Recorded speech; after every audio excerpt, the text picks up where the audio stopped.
everyone. Welcome to another episode of Coffee with Chris. Have my Benfica mug in honor of the FIFA World Cup. Can't wait for the Portugal-Colombia game. All right, let's get to it. It's been a minute. So I wanted to just address some of the issues that I've been hearing about in the community from parents, one of which is the special needs program that's advertised on the city's webpage. So there's this special needs program that the city runs in conjunction with the Board of Education. Now, for months now, since February, I've submitted an OPRA request to the city, which is an Open Public Records Act, for information related to the funding of this program that the Board of Ed does in conjunction with the city. I've been getting the runaround from the city of Elizabeth, okay? They need an extension and more extensions and more extensions. Like, I don't know what they're digging for because this should be pretty simple and easy. I did ask for all the funding related to special needs. So whether it's this program or any other program that they may have for the special needs community. I don't know. It's taken them since February to give me this information, and they keep asking for extensions. So I'm getting a little frustrated. I do have a route that I can go, which is to file a complaint with the GRC, the Governance Council for OPRA. But I'm trying to get this resolved, and I'm hoping that the city will give me the information that I'm asking for. Also requested that same information from the school district. And they apparently have no retrievable records. So this is very curious that we have a program that's being run in conjunction with the city and the school district. And nobody has any records. Like, what? And this is the frustrating part about our local government that is supposed to be working for us and helping us in getting this information, right? Because why wouldn't you want us to know? And yet all we get is a runaround. And then you add that to the fact that our city council still refuses to stream our city council meetings to make it easier and accessible for the community to know what they're voting on, what they're proposing, what they're talking about at these city council meetings for those people who cannot attend for whatever the reason may be. Okay? Still not doing that. Now, we add on top of that, at every meeting, they are supposed to have minutes, which is a record of what was done on paper, correct? Or digitally, right? And after the meeting is done, at the next regular city council meeting, they approve the minutes from the last regular city council meeting. So if they're approving minutes, that means the minutes exist. And all you gotta do is upload them to the system. So why is it that we still do not have minutes uploaded since February? Okay, we got March, we got April, we got May, we got June. No minutes for 4 months worth of meetings. Why? Why is that?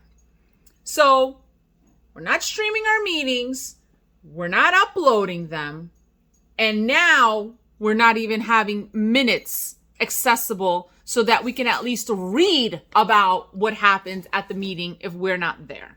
So a total breakdown in our government to give us, the residents, the taxpayers, access to what is going on.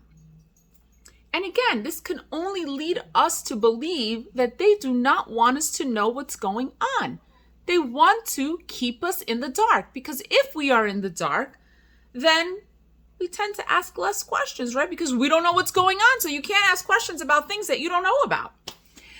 Again, just very frustrating. I did call the city clerk's office and ask them why the minutes have not been posted.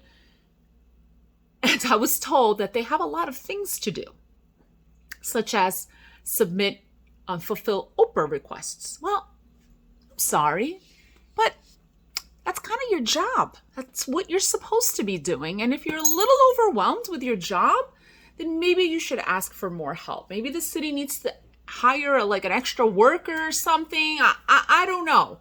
But it seems to me that if the minutes are being prepared for approval at the meeting, then they should be ready to upload. Unless you're approving minutes that you haven't even prepared and nobody has read.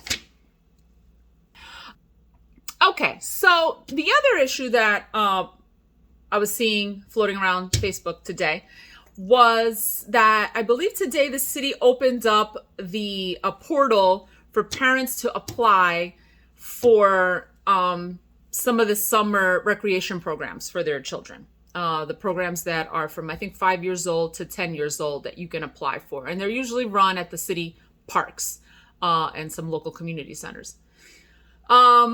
And so by 10 o'clock, apparently it was full.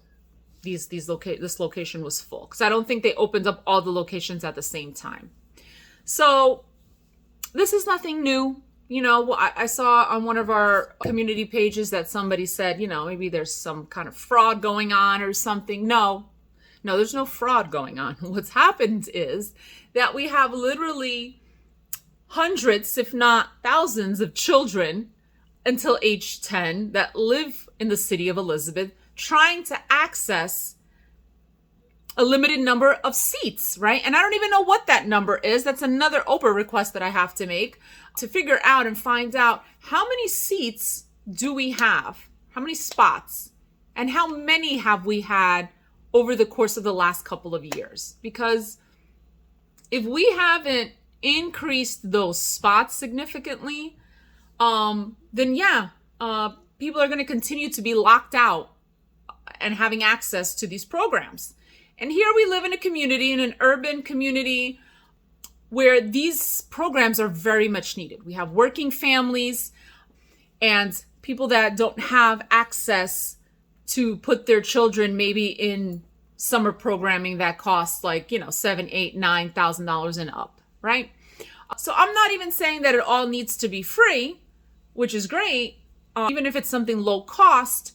But what are we doing as our local government to try to reach out to partner with nonprofits, with other organizations that service students in our community, children in our community, to try to expand the programming and the summer programming that we have, right? Because like I said, the need is there. You know what I don't see a need for? $4 million drone tower in airports. That I don't see a need for. And again, maybe there is a need that I just don't know about. The problem is, Mr. Manny Grova, our city council president, didn't feel the need to explain when he was asked repeatedly about why we need this drone airport. And I keep harping on this because this is just one pretty significant example of the breakdown of our local government and them kind of flipping the bird at us and saying, I don't need to tell you anything, right? That is just their overall attitude, right? That we are the elected officials and I don't have to tell you shit, right? And again, they need to continuously be reminded that my tax dollars, our tax dollars, pay for you to be there. Okay? I pay your salary. You work for me and everybody else that lives in the city of Elizabeth. So this attitude that some of these local officials have, that they don't owe us an explanation, we need to continue to push back on that narrative because you can only do that so long, right? And they will only do what we continue to allow them to do. So again, this is where I tell people, we need to keep holding them accountable for their actions or lack thereof. Okay? So that was just a little bit of what I wanted to talk about today. And hopefully we'll see you at the next city council meeting, which is next Tuesday at 7:30.